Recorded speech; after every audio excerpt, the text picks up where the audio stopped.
അന്ന് നമ്മുടെ ഉദിത് നാരായൺജിയുടെ ഒരു സംഭവം ചെയ്ത ഭയങ്കര വൈറലായിട്ട് ഉദിത് സാറ് മലയാളം പാട്ട് പാടുന്നത് പുള്ളിക്ക് എല്ലാ പാട്ട് പാടുമ്പോഴും ഉദിത് സാറിന് ആഹാ സന്തോഷമാണ്. എല്ലാ പാട്ടിനും സന്തോഷമാണ് പുള്ളിക്ക്. സങ്കടത്തിൽ ഒരു പാട്ട് പോലും പുള്ളി പാടിയിട്ടില്ല. അപ്പോൾ അത് കഴിഞ്ഞ പ്രാവശ്യം പറഞ്ഞ് ഭയങ്കര വൈറലാണ്. അതുപോലെ ഞാനപ്പോൾ ആലോചിക്കുന്നത് ഹിന്ദിയിൽ വേറൊരു സിംഗറുണ്ട്, കുമാർ സാനു. അറിയോ?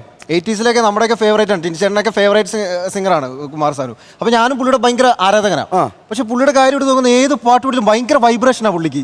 കറണ്ട് കമ്പിയുമ്പോൾ പിടിച്ച പോലെയാണ്. പുള്ളി മലയാളത്തിലൊരു പാട്ട് പാടിയിട്ടുണ്ട്. ആരെങ്കിലും കേട്ടിട്ടുണ്ടോ? ഒരു ഡിവോഷണൽ സോങ് ആണ്. പക്ഷെ അത് പാടി വെച്ചേക്കുന്ന കേൾക്കുമ്പോഴാണ്. കാരണം പുള്ളി പാടിയ സ്റ്റുഡിയോയിൽ AC ഉണ്ടായില്ല എന്ന് എനിക്ക് തോന്നുന്നത്. കാരണം യേശു എന്നുള്ളതൊക്കെ AC എന്നൊക്കെയാണ് പുള്ളി പറഞ്ഞേക്കുന്നത്. കാരണം ഞാൻ പാടി കേൾപ്പിച്ചുതരാം. കാരണം കാണാൻ കൊതി പൊന്നീശോ, ഒന്ന് കണ്ടാൽ മതി സന്തോഷം, ഇതാണ് പാട്ട് പുള്ളി പാടിയേക്കുന്ന. കാണാൻ കൊതി പൊന്നീസ് കണ്ടു നിന്നാൽ മതി സന്തോഷേ,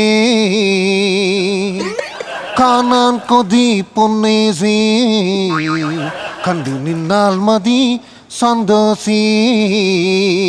ഇനിയൊരു സാധനമുണ്ട്, നാഥനെ തട്ടാതെ മുട്ടാതെ കാത്തോളാം ഞാൻ, കാണാൻ കൊതി ഉന്നീസോ കണ്ടു നിന്നാൽ മതി സന്തോഷം. ഇങ്ങനൊരു സംഭവമാണ് പുള്ളിയുടെ. പിന്നെ അതുപോലെ എനിക്കൊരു കാര്യം തോന്നുന്നു, ഇപ്പൊ രാവിലെ ഇവിടെ വന്നപ്പോ 2 സുന്ദരികൾ ഇവിടെ ഉണ്ട്. ഒന്ന് നവ്യ ചേച്ചി, അതുപോലെ എൻ്റെ അടുത്ത് പാർവതി നിൽക്കുന്നു. നമ്മുടെ കുറച്ച് ഒരു ഭയങ്കര ഫേമസ് ആയിട്ടുള്ള ഒരു സിനിമയാണ് വാരണമായിരം. സൂര്യ സാർ അഭിനയിച്ച കൃഷ്ണ എന്നൊക്കെ പറഞ്ഞിട്ട് പറയുന്ന ഒരു ഡയലോഗ് നമ്മൾ കേട്ടോ, ഭയങ്കര വൈറലാണുള്ളത്.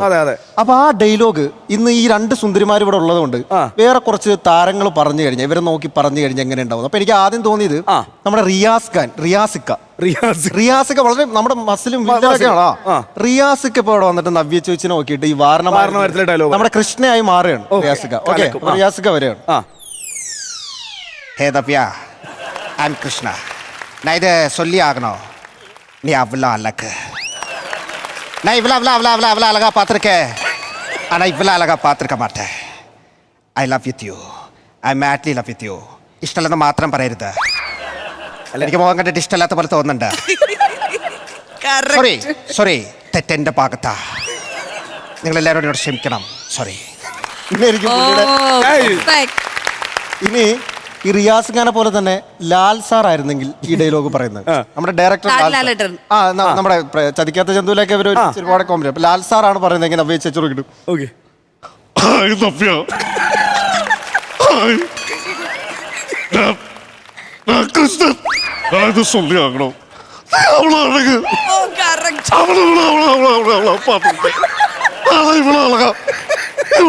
പാത്തിരിക്ക മാട്ടെ, ഇഷ്ടമുള്ളത് മാത്രം പറയരുത്.